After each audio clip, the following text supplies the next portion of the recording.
बरं का, ही कविता तुमच्यासाठी खरं तर नाहीये, ही कविता सर्वसाधारण लोकांसाठी. तुम्ही कसे भारी आहात, खरंच भारी नाहीयेत का? तुम्हाला आता कशाचंच काही वाटत नाही, तुम्हाला आपलं नुकसान झालंय हेही काही वाटत नाही, तुम्हाला कशाचा काही फरकच पडत नाही. ह्या कवितेमध्ये बरं का एक कुटुंब मला भेटलंय. आता ते कुटुंब, त्या कुटुंबातले जे आजोबा आहेत ना, ते त्यांचं दुःख सांगतायत. काय दुःख आहे ते ऐकून घ्या, बघा तुम्हाला आवडतंय का आणि समजून घेता येतंय का. की सगळ्यांचेच चेहरे पडलेलं एक कुटुंब मला भेटलं, सगळ्यांचेच चेहरे पडलेलं एक कुटुंब मला भेटलं, खात्या पित्या घरचं तरी दुःखीच मला वाटलं. सगळ्यांचे चेहरे पडलेलं एक कुटुंब मला भेटलं, खात्या पित्या घरचं तरी दुःखी मला वाटलं. माणुसकीच्या नात्याने माझं मन भरून आलं, मीच जवळ जाऊन म्हणलं का हो काय झालं. माणुसकीच्या नात्याने माझं मन भरून आलं, मीच जवळ जाऊन म्हणलं का हो काय झालं. तुमच्यापैकी कुणाला काही झालंय का, तिन्ही सांजेला असे बसल्यात, कुणी गेलंय का. कुटुंब प्रमुख आजोबा उठले सोडत मोठा उसासा, डोळे तांबडे लाल, बहुतेक रडले होते डसाडसा.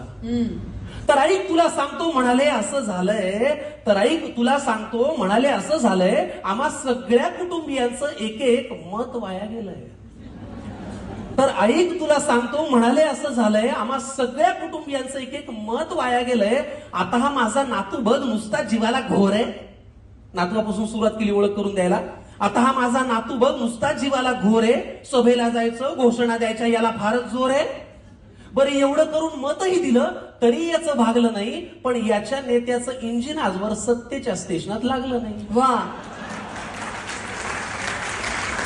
मग ती सभा, ती गर्दी, तो आवाज, त्या घोषणा, त्याचं पुढे काय झालं. मग ती सभा, ती गर्दी, तो आवाज, त्या घोषणा, त्याचं पुढे काय झालं. आणि असं करत याचं मत 3-4 वेळा वाया गेलं. आता या माझ्या दुसऱ्या नातवाची आणि त्याच्या नेत्याची सेम टू सेम लाईफ आहे. दुसऱ्या नातवाकडे आले बरं का. आता या माझ्या दुसऱ्या नातवाची आणि त्याच्या नेत्याची सेम टू सेम लाईफ आहे. ना करियर में ग्रोथ है ना जिंदगी में वाईफ है. आता या माझ्या दुसऱ्या नातवाची आणि त्याच्या नेत्याची सेम टू सेम लाईफ आहे. ना करियर में ग्रोथ है ना जिंदगी में वाईफ है. अरे बाबा, वारशाने फक्त पैसा येतो, कर्तृत्व कुणी आणत नाही. अरे बाबा, वारशाने फक्त पैसा येतो, कर्तृत्व कुणी आणत नाही. भारतभर चालून तुझी पावलं दमली पण हात काही चालत नाही.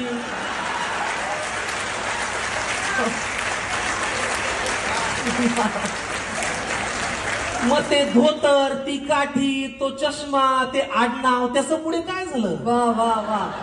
मग ते धोतर, ती काठी, तो चष्मा, ते आडनाव, त्याचं पुढे काय झालं. आणि असं करत याचंही मत बरीच वर्ष वाया गेलं. आता या माझ्या मुलाला बरं का राजकारणातलं फार कळतं. आता मुलापर्यंत आले. आता या माझ्या मुलाला बरं का राजकारणातलं फार कळतं. याचं मन गेली अनेक वर्ष घड्याळातली वेळ पाळतं. आता या माझ्या मुलाला बरं का राजकारणातलं फार कळतं. याचं मन गेली अनेक वर्ष घड्याळातली वेळ पाळतं.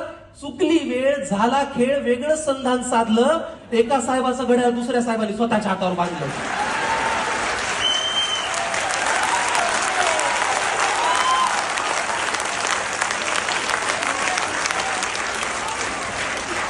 चुकली वेळ, झाला खेळ, वेगळं संधान साधलं.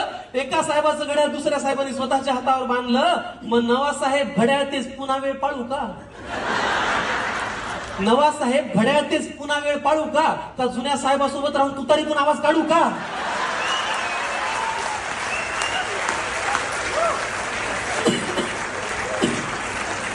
मग ते वय, तो अनुभव, ती निष्ठा, तो परिवार, त्याचं पुढे काय झालं.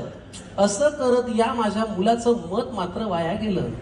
आता ही माझी सून अस्मिता तशी धाडसीच म्हणायची. काय नाव काय. अस्मिता. सुनेपर्यंत आले आता. आता ही माझी सून अस्मिता तशी धाडसीच म्हणायची.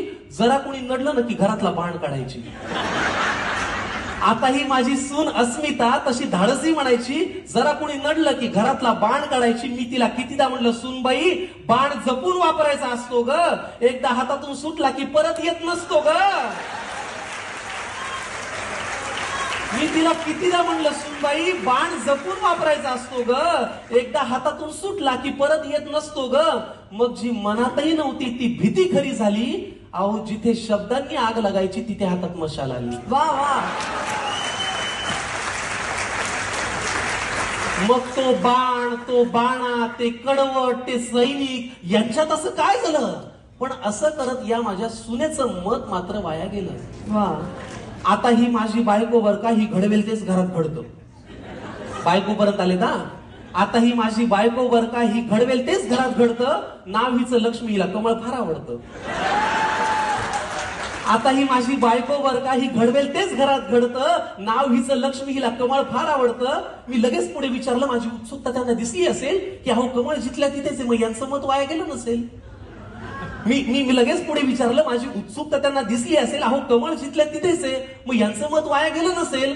आजोबा म्हणाले, ती दुःखात नाहीये तशी, पण तिच्या मनात तळमळ आहे, कारण ज्यांच्या विरोधात मत दिलं त्यांच्याच हातात आता कमळ आहे.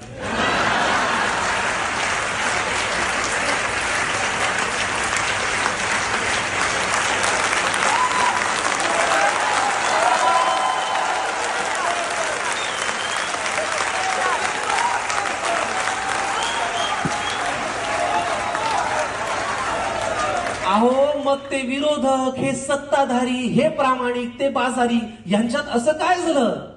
पण असं करत या माझ्या बायकोचं आता वाटतंय मत मात्र वाया गेलं. त्यामुळे पुढाऱ्यांनो, तुम्ही कितीही पक्ष बदलून म्हणालात की हाच माझा पक्ष आहे, तरी एक गोष्ट लक्षात ठेवा की आमचं तुमच्याकडे लक्ष आहे.